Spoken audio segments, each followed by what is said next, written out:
Salam sejahtera bagi kita semua.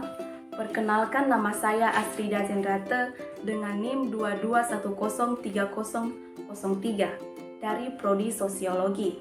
Pada kesempatan kali ini, saya akan membahas tentang materi pengendalian sosial. Dalam pembahasan saya, ada 3 pokok pembahasan yang akan saya presentasikan. Yang pertama, definisi dan konsep pengendalian sosial. Yang kedua, tujuan dan fungsi pengendalian sosial. Dan yang ketiga yaitu klasifikasi pengendalian sosial. Langsung saja kita masuk pada materi yang pertama, yaitu definisi dan konsep pengendalian sosial. Pengendalian sosial adalah suatu mekanisme atau cara untuk mengatur perilaku anggota masyarakat agar tidak menyimpang dari nilai dan norma sosial yang berlaku di tengah-tengah masyarakat. Nah, ketika kita berbicara tentang pengendalian sosial, maka tidak terlepas dari pembelajaran tentang nilai dan norma sosial dan adanya perilaku penyimpangan. Karena inti dari pengendalian sosial adalah supaya masyarakat dapat menaati dan mematuhi peraturan dengan adanya nilai dan norma sosial dan serta tidak adanya penyimpangan-penyimpangan sosial. Adapun ada beberapa pendapat para ahli tentang pengendalian sosial. Satu, yang pertama yaitu menurut Peter. Peter berpendapat bahwa pengendalian sosial adalah berbagai cara yang ditempuh masyarakat atau anggota masyarakat untuk menertibkan anggotanya yang menyimpang. Nah, Peter di sini dia memfokuskan bahwa pengendalian sosial adalah cara-cara untuk menertibkan. Yang kedua, menurut Brach-Cohen, dia berpendapat bahwa pengendalian sosial adalah cara-cara atau metode yang digunakan untuk mendorong seseorang agar berperilaku selaras dengan kehendak kelompok atau masyarakat luas. Nah, di sini kita dapat artikan kehendak yaitu aturan atau norma yang berlaku. Jadi, dari awal ketika kita telah mempelajari nilai dan norma sosial, kita diajarkan melalui proses sosialisasi, kemudian pelaksanaannya diawasi dengan proses pengendalian sosial. Contoh dari proses pengendalian sosial yaitu setiap hari ibu memberikan kita nasihat supaya kita tidak terlambat datang ke sekolah. Nah, contoh tersebut sudah termasuk proses pengendalian sosial. Terhadap orang-orang yang telah melakukan penyimpangan sosial akan diberikan proses pengendalian sosial. Contohnya, seorang siswa yang ketahuan ketika membolos pada mata pelajaran tertentu, maka akan diberikan sebuah hukuman. Nah, hukuman tersebut diberikan supaya anak tersebut dapat mengerti bahwa apa yang telah dilakukan itu sudah melakukan penyimpangan. Contoh tersebut sudah termasuk proses pengendalian sosial. Contoh dari proses pengendalian sosial yaitu setiap hari ibu memberikan kita nasihat supaya kita tidak terlambat datang ke sekolah. Selanjutnya, kita masuk pada ciri-ciri pengendalian sosial. Yaitu yang pertama, cara-cara atau metode atau teknik tertentu terhadap masyarakat. Jadi pengendalian sosial ini diartikan sebagai cara, teknik, dan metode-metode.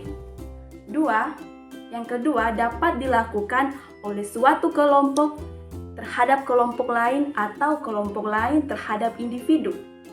Yang ketiga, bertujuan mencapai keserasian atau stabilitas dengan perubahan yang terus terjadi di dalam suatu masyarakat. Selanjutnya, kita masuk pada pokok pembahasan yang kedua, yaitu tentang tujuan dan fungsi pengendalian sosial. Tujuan pengendalian sosial yang pertama, mewujudkan keserasian, ketentraman di dalam masyarakat.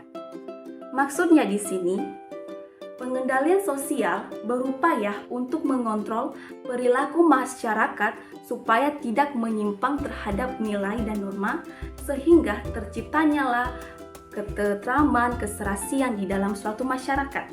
Yang kedua, pelaku penyimpangan kembali mematuhi aturan-aturan dan norma-norma yang berlaku. Ketika ada orang yang telah melakukan penyimpangan, maka dia harus kembali mematuhi aturan-aturan tersebut. Yang ketiga, masyarakat dapat mematuhi nilai dan norma sosial baik dengan kesadaran sendiri maupun dengan paksaan. Pengendalian sosial ini bisa dilakukan dengan ajakan, bimbingan, tetapi bisa juga dengan paksaan.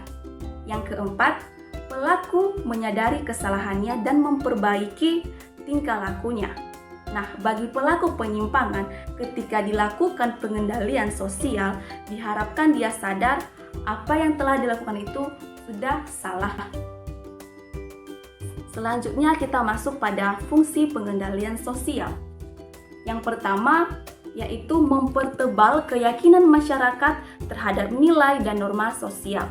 Yang kedua, memberikan imbalan terhadap masyarakat yang menaati peraturan atau norma-norma yang berlaku. Ketiga, menanamkan rasa malu pada pelaku penyimpangan. Yang keempat, mengembangkan rasa takut pada pelaku penyimpangan. Nah, selanjutnya kita masuk pada pokok pembahasan yang ketiga, yaitu klasifikasi pengendalian sosial. Klasifikasi pengendalian sosial berdasarkan sifatnya. Pengendalian sosial dibedakan menjadi preventif dan represif. Apa itu preventif? Preventif adalah pengendalian sosial yang dilakukan sebelum terjadinya penyimpangan untuk mencegah kemungkinan terjadinya penyimpangan. Contoh dari preventif adalah ketika seorang guru selalu mengingatkan muridnya supaya dapat menyerahkan tugas tepat pada waktunya. Represif yaitu pengendalian sosial yang dilakukan setelah terjadinya penyimpangan. Contohnya yaitu polisi memberikan sanksi tilang kepada pelanggar aturan lalu lintas. Yang kedua, berdasarkan prosesnya dibagi menjadi dua, yaitu persuasif dan koersif. Persuasif adalah pengendalian sosial yang dilakukan dengan cara mengajak, mengarahkan, membimbing, dan mengarahkan masyarakat agar bertindak sesuai dengan nilai dan norma sosial. Contohnya, seorang ibu yang selalu mengingatkan anaknya supaya tidak terlibat tawuran. Yang kedua, koersif. Koersif adalah pengendalian sosial yang dilakukan dengan paksaan atau kekerasan sebagai cara untuk menertibkan perilaku menyimpang. Contohnya, seperti Satpol Pamong Praja melakukan razia pedagang kaki lima. Nah, dapat kita simpulkan bahwa pengendalian sosial ini sangat penting dan sangat dibutuhkan oleh masyarakat agar masyarakat tersebut tidak melakukan penyimpangan. Demikian penyampaian materi tentang pengendalian sosial. Akhir kata saya ucapkan terima kasih. Selamat pagi.